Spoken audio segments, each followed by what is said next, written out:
Hello everyone, मैं उज्जवल किसान अपनी फार्म पे हूँ और मैं आज आपके लिए नई वीडियो लेके आया हूँ जिसका टॉपिक है रानी मधुमक्खी। आज मैं आपको रानी मधुमक्खी के बारे में कुछ इम्पोर्टेंट इफ़ेक्ट्स बताऊँगा।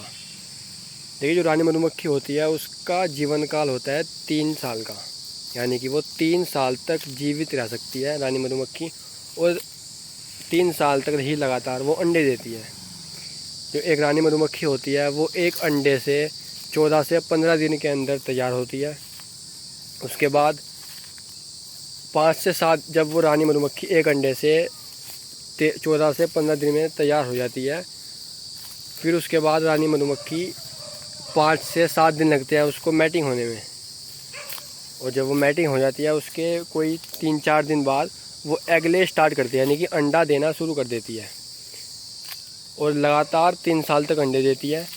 रानी मधुमक्खी शुरू के स्टार्टिंग के जब वो मैटिंग होती है उसके स्टार्टिंग का जो 1 साल होता है, पहला ईयर होता है, उसमें वो बहुत ही अच्छी तरह से बेहतरीन अंडे देती है। कहते हैं ना कि यंग एज आती है, जब रानी मधुमक्खी यंग होती है तो उसकी भी यंग एज होती है। तो जब यंग एज होती है तो अपनी इच्छा अनुसार बहुत ही अच्छे अंडे देती है। लगातार 1 साल तो बहुत ही अच्छे, कहते हैं धूम मचा देती है रानी मधुमक्खी। जहाँ पे भी उसे खाली जगह मिली वहीं पे अंडा, जहाँ पे भी खाली जगह मिली वहीं पे अंडा। तो रानी मधुमक्खी इस प्रकार अंडे देती है। और एक सबसे बड़ी खास बात यह है कि रानी मधुमक्खी लगातार अंडे देती है और अपनी इच्छा अनुसार देती है।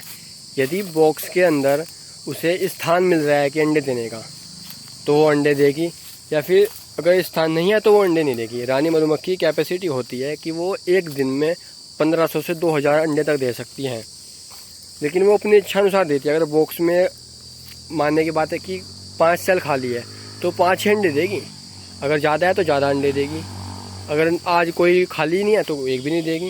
ये इसकी खास बात है। ऐसी दुनिया में कोई भी मदर नहीं है जो अपनी इच्छा अनुसार अपने बच्चों की संख्या बढ़ा सके या घटा सके। देखिए, रानी मधुमक्खी क्या करती है कि अपने बच्चों की संख्या, यानी कि अपने अंडों की संख्या अपनी इच्छा अनुसार बढ़ा भी सकती है, घटा भी सकती है।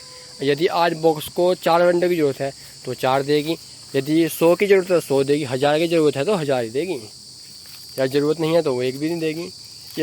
ये जो खूबी है ये सिर्फ रानी मधुमक्खी के पास है, केवल रानी मधुमक्खी के पास है।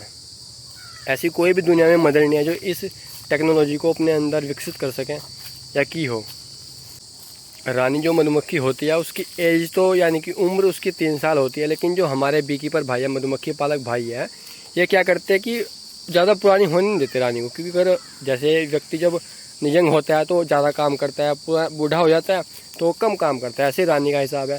रानी जब नहीं होगी तो बहुत ही अच्छी तरह से बेहतरीन अंडे देगी। जब वो पुरानी होती चली जाएगी, यानी कि बूढ़ी होती चली जाएगी, तो वो धीरे धीरे उसकी अंडे देने की कैपेसिटी भी कम हो जाती है। वो अच्छे अंडे भी नहीं दे पाती, कभी गलत भी अंडे देना शुरू कर देती है वो।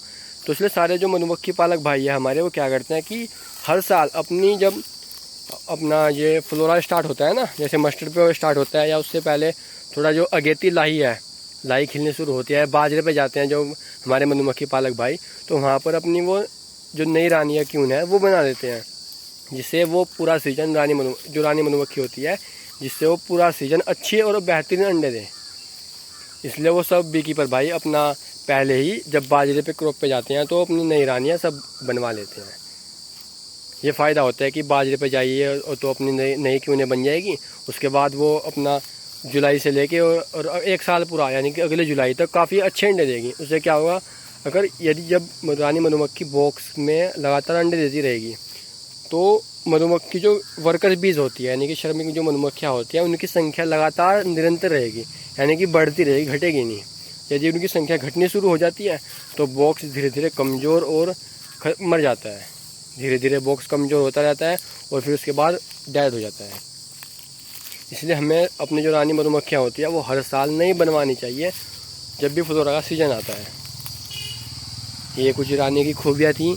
और एक और खूबी है रानी की, जो गंध आती है रानी की, यानी कि जो रानी मधुमक्खी होती है वो एक फेरोमोन हार्मोन रिलीज़ करती है, जिससे सारा जो बॉक्स है वो नियंत्रण रहता है। यदि जब जो नई क्यून होती है उसका जो हार्मोन होता है वो काफ़ी तेज़ रिलीज़ करती है, जिससे पूरे बॉक्स में उसकी हार्मोन की स्मेल आती रहे। जब रानी पुरानी हो जाती है तो धीरे धीरे हार्मोन उसका डाउन पड़ जाने लगता है, और जो रानी की स्मेल होती है वो भी धीरे धीरे कम होने शुरू हो जाती है। इसलिए हमें अपनी जो बॉक्स है, सारे बॉक्स हैं, हमें उनमें नई क्यूनें बनानी चाहिए हर साल। इसी के साथ मैं उज्ज्वल किसान आप सबके साथ, आप सब वीडियो को लाइक कीजिए, शेयर कीजिए, कमेंट कीजिए और इसी तरह अपना प्यार बनाते रहिए। जय हिंद, जय भारत, जय हिंदुस्तान।